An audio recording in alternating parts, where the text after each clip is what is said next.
Shot in 4K ultra high definition. Your number one source for local news. WRAL News. Coverage you can count on. Last night's rain is moving out. Enjoy sunshine today. Right on its heels, we have another chance for rain and a weather alert day. And airport headaches, hundreds of delays and some cancellations at RDU this weekend. The busy travel day ahead as people try to get back home after the holiday. And new laws in effect, one named after a woman killed on a train in Charlotte, what it requires and how it attempts to bring back executions here in North Carolina. Good morning and happy Monday. Happy December. I'm Michelle McConaughey. Thanks for joining us. Meteorologist Elizabeth Gardner in the WRAL Severe Weather Center tracking some rain for tomorrow. Today's okay. It's clear. It's fine. Yeah. So skies are starting to clear out there. You can see the rain from last night moving toward the coast. Boy, it was a pretty good soaker yesterday. We're going to talk about some of the totals and how much we'll see tomorrow coming up. But we'll start here with our Garner Tower. You can definitely still see some cloud cover here, but it is on its way out. We'll see partly cloudy skies for today. Should be a pretty sunrise here coming up in a few hours. 41 is our temperature. Our wind is northeast at 5, so the cold air that's up to the north will start to filter in. 36 right now in Roxborough and South Hill. It's 42 in Southern Pines and 46 degrees in Goldsboro. Hour by hour forecast. We could drop on into the mid to upper 30s this morning as we continue to clear, and then our highs this afternoon will be chilly, only in the upper 40s, even with sunny skies. Let's talk about tomorrow. Tomorrow's a WRAL weather alert day. We'll see widespread rain. Some of it will be heavy and disruptive for the morning commute. We could still see some rain by lunchtime, and most of it is out by the evening commute. We'll talk about how much we could see, and we'll walk through futurecasts coming up. All right, thanks, Elizabeth. Well, wintry weather in the Midwest has made it more difficult for Thanksgiving travelers to get back home. Airports across the country still dealing with delays and cancellations today. That includes RDU. That's where we find WRAL's Kelsey Coffey live for us this morning. Kelsey, another hiccup for some people returning home to RDU, a threat that evacuated Terminal 1 briefly earlier this morning. Yes, Michelle, that threat lasted for about an hour, but operations are back to normal here. So you can see folks are going through TSA security this morning. So far, 10 delays and no cancellations at RDU, according to FlightAware. So check out this video from last night on Facebook. It was quiet there at Terminal 1 when officials evacuated the airport after reports of a threat around 11 o'clock. That threat cleared just after midnight. Now, this comes after a busy travel day following the holiday.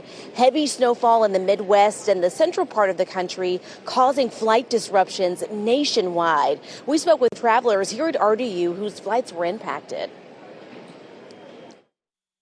We've been delayed over 14 hours. We hit a terrible snowstorm in Green Bay, and the flight was delayed about 4 hours there. We were sent to Minneapolis, where we missed our flight. Our luggage got left there, and we ended up having to get a hotel last minute. Yikes. Well, there were 200 delays yesterday at RDU and 5 cancellations. So we'll be sure to stay on top of what's happening on the flight board this morning. Kelsey Coffey, WRAL News, live at RDU.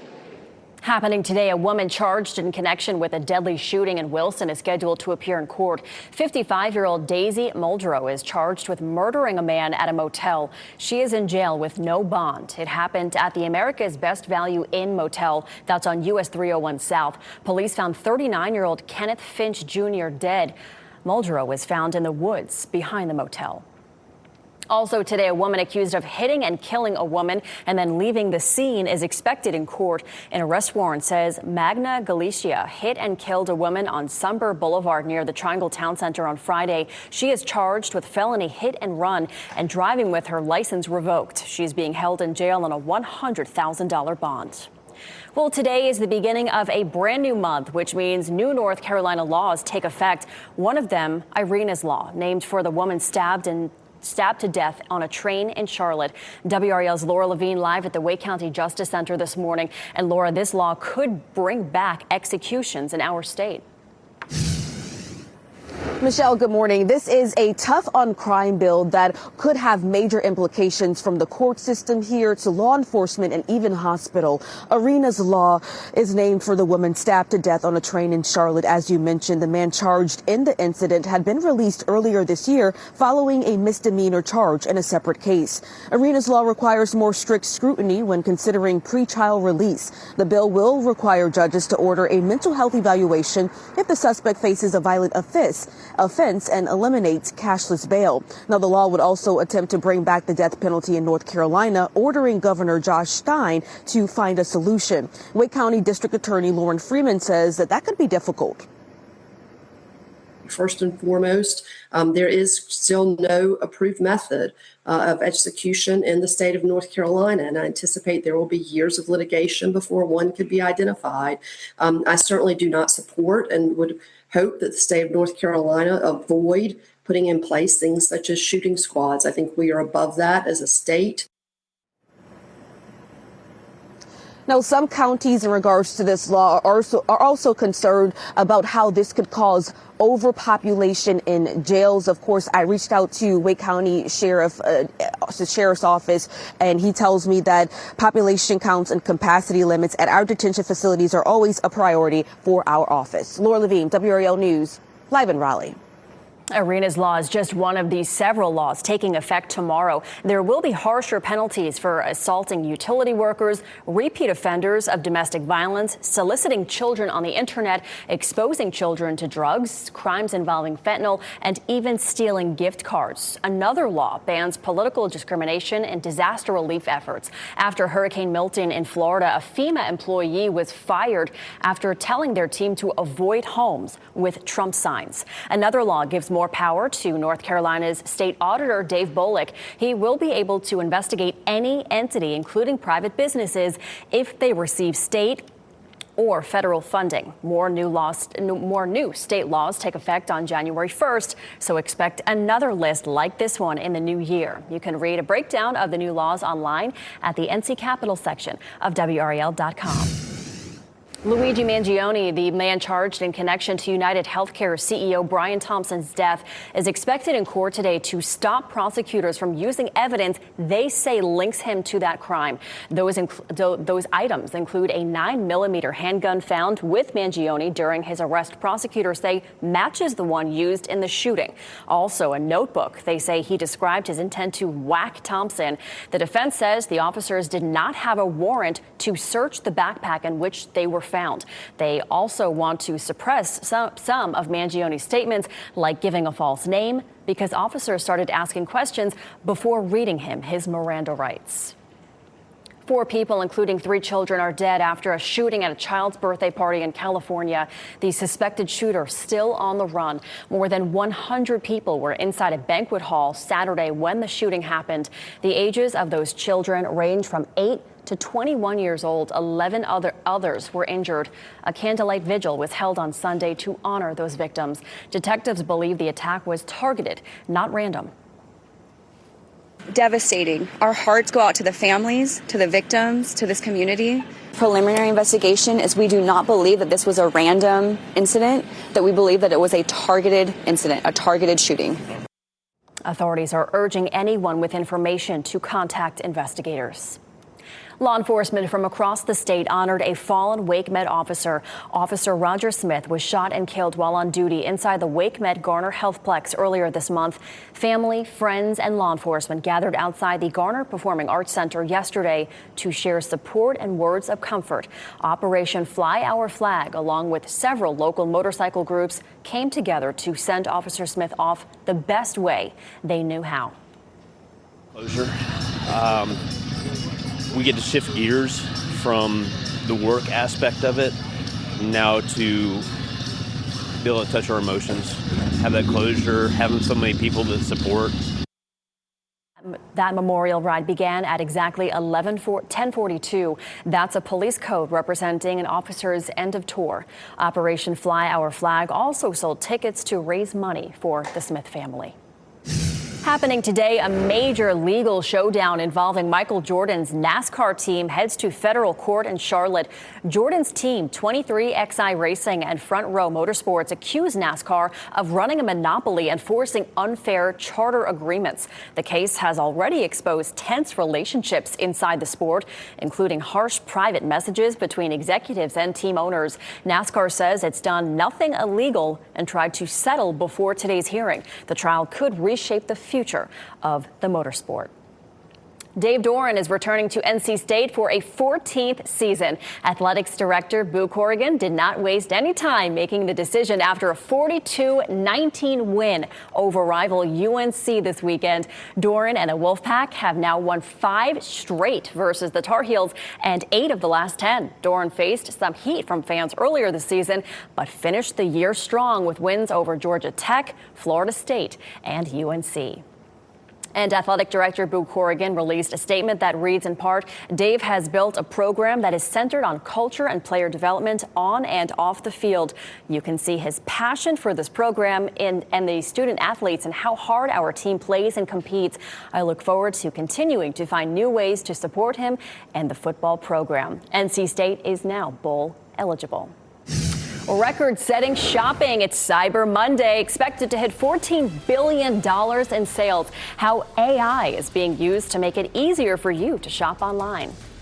And real or fake, people are deciding what kind of tree to buy for the holidays. We'll show you the pros and cons experts believe will help you make the best choice. And we'll leave you with this live look over Fenton in Cary. One round of chilly rain has moved out, another moving in tomorrow, prompting a WRAL weather alert day. Meteorologist Elizabeth Gardner shows you the problem spots we expect and how much rain we can see.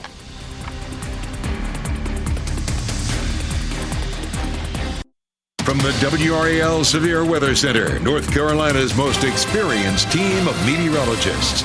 It is 4:44, and we take a look at Goldsboro this morning. You can see the streets are wet here in downtown. I love the lights, though. Aren't they so beautiful? And even though you may run into some wet streets this morning, the rain is over until tomorrow. Tomorrow morning is going to be really messy. It's a WRAL weather alert day. We'll get into that in a few minutes. As our skies are clearing this morning, our temperatures are dropping. It's 36 in Roxborough, 39 in Cary, 40 in Garner, 49 in Goldsboro. So we have a wide range in our temperatures as the chilly air starts to filter in behind last night's front. So expect temperatures to be in the 30s in some spots this morning as you're walking the dog. So you and the dog may be happy in your sweaters or jackets. And our high doesn't make it to 50 this afternoon. The cold rain arrives early tomorrow. We'll talk about how chilly it stays as that rain falls for much of the day tomorrow. Coming up. All right, thanks, Elizabeth. Raleigh firefighters investigating after a house fire on Lakeland Drive on Sunday. The WRAL breaking news tracker captured the flames coming out of the top of the home as crews worked to put that fire out. Nobody was injured in that fire. Investigators are working to learn the cause. Amazon warning of customers to be on the lookout for impersonators this holiday season. The company is sending out notices warning people to be suspicious of anyone contacting them pretending to be with Amazon. They say the scammers will have a false sense of urgency, will ask for personal information, and could ask for payment via gift cards. Well, retailers looking to keep the shopping momentum up this Monday after a record-setting holiday shopping weekend. Cyber Monday expected to bring in over $14 billion in sales. Online shoppers spent around $11 billion this Black Friday alone. Businesses are hoping AI can help make the shopping experience easier. Walmart and Target both partnering with OpenAI. Amazon is offering its own chatbot named Rufus. Well, as the countdown to Christmas ticks away, many people are trying to choose whether to get a real or artificial tree in their home. Ted Linder explains the recommendations from sustainability experts that could help you make a choice. As more families start preparing to decorate for the holidays, many are facing the choice of whether to pick out a real or artificial Christmas tree for the season. There's a lot of tradition and family stories and other really important things built into that. If sustainability is important to you, Dr. Jennifer Russell, Associate Professor at Virginia Tech, says a main factor to take into consideration is how long you're planning on using your tree for. So real trees are fantastic. They make our houses smell great. They're bringing nature into our home, but they have a life cycle of 1 year, right? So they'll have to grow for 7 to 8 years to be used once and then they're going to be disposed. And the advantage of an artificial tree in that context is that it's very energy intensive and high impact to make that tree the first time, but then you can use it for many, many years. And so it's much more durable. Because of the plastic and metal materials in artificial trees, Dr. Russell says they should be kept and reused for a minimum of 7 years in order to have lower overall impacts on the environment compared to buying a real tree every year. There's such a high upfront investment of energy and impact, but the longer that you use it, the more you can kind of amortize or to allocate those impacts over time compared to a real Christmas tree. Meanwhile, Dr. Russell also recommends avoiding artificial trees with lights built in to help expand their life cycles. Bulbs are more likely to go, and electrical wires are more likely to be degraded over time. That was Ten Linder reporting. Well, St. Louis, Missouri gearing up for more snow today after record snowfall this weekend. The area saw more than 6 inches of snow on Saturday. Less snow is expected today, but the city is still preparing. Officials say ice and slick roads are their biggest concern. They have implemented new oversight neighborhood stabilization officers to help assess road conditions and monitor bridge checks. The number one goal is keeping drivers safe with an early start to winter. And people in Iowa also seeing heavy snowfall this weekend. A winter weather advisory is in effect for the state until this morning. And as the snowstorm moved through parts of the state, they had very low visibility. Some cars got stuck because of those slushy road conditions. Heavy machinery was needed to remove one abandoned vehicle left on railroad tracks. And we heard earlier from Kelsey that the snow causing delays across the country. Here at home, we're okay. We're expecting some pretty intense rain tomorrow, Elizabeth. We are, and we definitely need the rain. It's just going to be a really miserable day because not only is it going to rain, but it's going to be cold the whole time. Temperatures will be in the 40s. It's going to have a very winter feel to the day tomorrow. The rain that we saw last night has all shifted eastward. We will see some sunshine today. Today stays cool as well. It's going to be a chilly start out there this morning with temperatures in the 30s and 40s. This high pressure system goes flying by us and then makes way for the next system that brings us all that rain for tomorrow. Let's go through tomorrow really quickly because today's going to be nice and quiet for us. This is 7 o'clock tonight, and you can see how we'll cloud up. So we'll have some sunshine until maybe around dinner time. And then by about 1 a.m., we start to see the rain pushing in. You can see it covering the triangle by around 3 a.m. So no matter what time you're headed out for the morning commute, you're going to run into some rain. Notice the yellow shaded areas. That's where it's going to be a little bit heavier, and that's going to be all the way up until around lunchtime. Once we get into the early part of the afternoon, it starts to shift eastward, and it should be out of here by the evening commute. Excuse me. But definitely some steady to heavy rain in the morning all the way through lunchtime, and then we begin to dry out.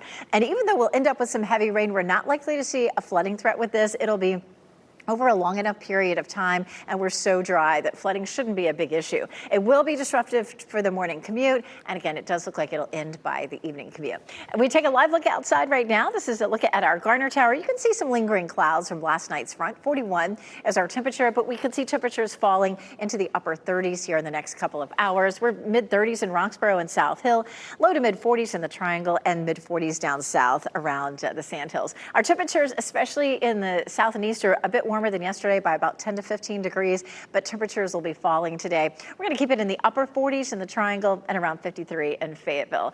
Tomorrow, when it rains, a high of only 48 degrees, so it's really going to be chilly for us. For the most part, our highs stay below normal. We are looking dry for Wednesday. We're excited about that. That is our tower lighting, which we'll talk more about coming up in just a little bit, and then another chance of rain getting into the weekend.